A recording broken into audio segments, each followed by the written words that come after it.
Hi. Welcome to my channel if you're new here, or welcome back if you've been here before. My name is Debbie Mediati. I'm a licensed therapist and a women's empowerment coach. I've started this series to explore the major arcana of the tarot because it's quite an effective modality and one that I use in my work quite frequently. I use it and clients really seem to enjoy it because of the offering of a depth of self-awareness. It can open the door to questions, deeper questions than maybe the one that you came to your deck to ask. Okay. So, also, just before we start, I am the creator and founder of Rebel Therapy and now Rebel Coaching. I will leave my coaching information in the description box below. So today we are up to card 11, which is the card of justice.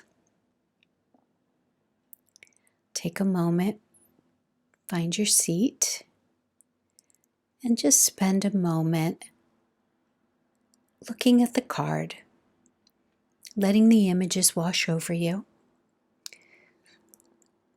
Paying attention in order to build intuition, paying attention to what comes up for you.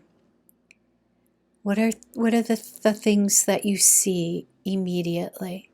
What seems significant?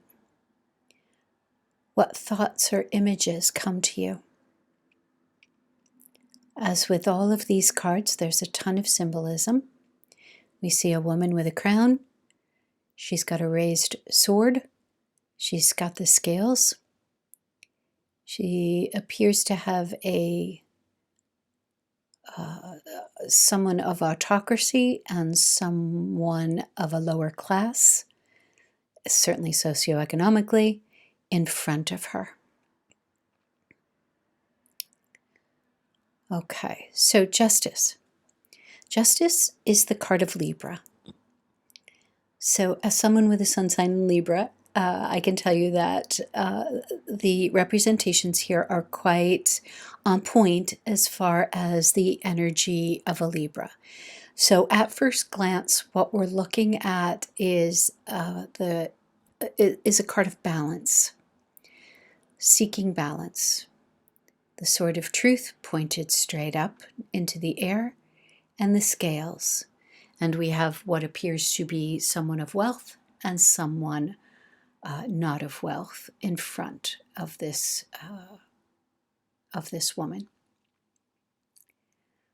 So whether you've pulled the Justice card as an inspirational card for your altar or just as a card to check in with each day, or you were doing your daily pull and this card came up and you're wondering what that might mean, or some prompts for getting more self-awareness.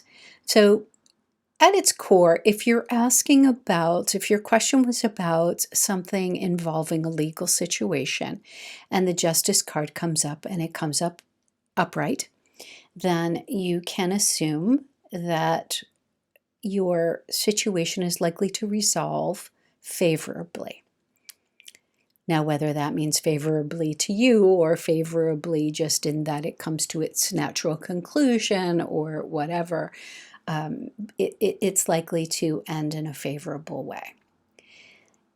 If there's no legal situation, which is likely, right? Most people are coming to the cards each day with other types of questions. What might it mean to have the Justice card come up, and what are some questions that this might prompt? So justice is clearly about justice, right? And certainly right now, globally, but particularly in the United States, we're not seeing a lot of justice. We are seeing a lot of criminality, a lot of injustice, a lot of things happening that are indicative of a system that is failing us.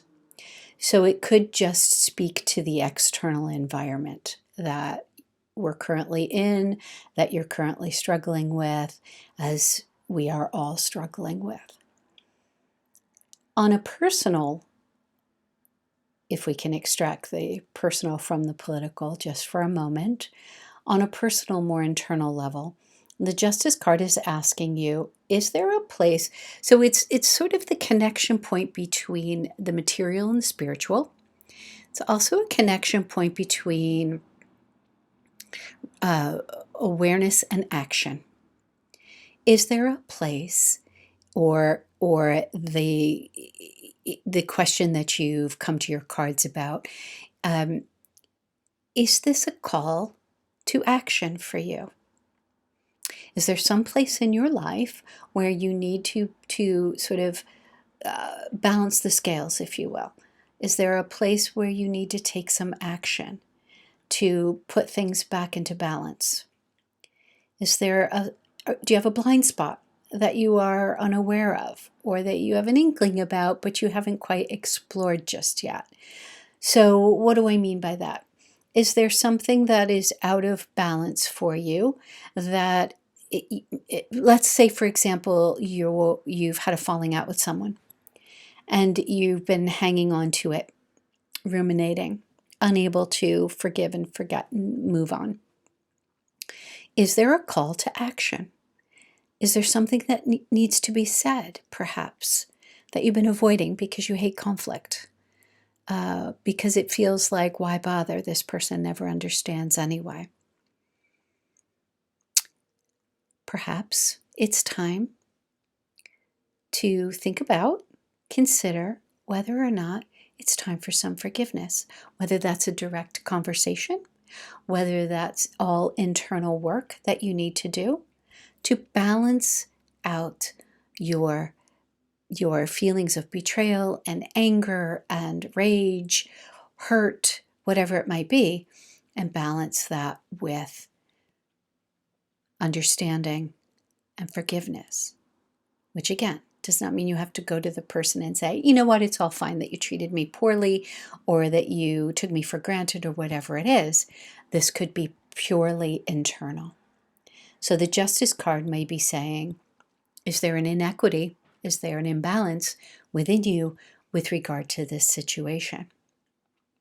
Again, it also can speak to inequities, internally and externally. We have a figure that appears to be of wealth and a figure that appears to be in need. Where does that lie within you? Do you give too much to your work and you have absolutely no personal life? Do you give everything to your spouse and get nothing in return? Are you the person in your friendships who always plans all the activities and reaches out first and is the caretaker, but you don't really receive any of that in return? There's an unequal imbalance there. So the Justice card, when it comes up, is asking you to take some inventory. Where are the imbalances in my life? Am I all work, no play, as they say? Am I too focused in one area and I've let all the other areas of my life go? Can happen. And it often happens in a sneaky sort of way in which we don't really recognize until there's discomfort. Maybe you need to develop more distress tolerance, more resilience, more play. Gosh, if there's anything that's missing right now, certainly in the United States, but I'm sure globally, is a sense of freedom and play. And while we may not have that externally, we can create it in our own lives. And I highly, highly suggest, recommend, encourage you to do so. Find joy. Make joy a priority. Okay. So spend some time with this card. As with all the cards, there's a lot of symbology. The veil behind the woman is the veil between this world and the next. Symbolizes that intersection of the material and the spiritual. So that is also important. Spend some time with the card. If you have any questions, please put them in the comment section below. I will leave all of my information in the comment section below if you'd like to work with me, or if you have any questions or to start a dialogue, that would be wonderful. And thank you for stopping by today. I'll see you again soon.